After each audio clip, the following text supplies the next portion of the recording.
দেখো দেখো একবার দেখো দুষ্টু। এই দুষ্টু, এই দুষ্টু। ইস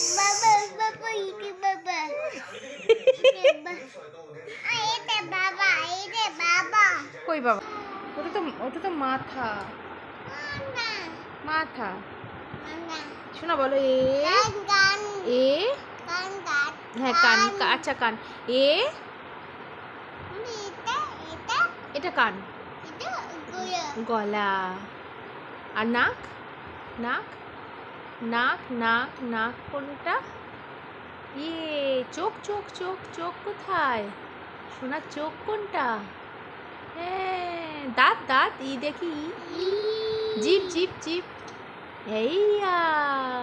আর সোনার কপাল কোনটা? কপালে টিপ পড়ে কোথায়? কপাল কোনটা? টিপ পড়েছে কোথায় সোনা? টিপ টিপ টিপ টিপ টিপ কোথায় পড়েছো? হ্যাঁ ওইটা কপাল। আর চুল চুল সোনার চুল কোনটা? হ্যাঁ শোনা বাবা। হাত কোথায়? হাত হাত। পা কোথায়? এই যে পা। এইটা এইটা পা দেখেছ? শেষ। হ্যাঁ শেষ। এইটা এইটা কি? ওইটা পাখি।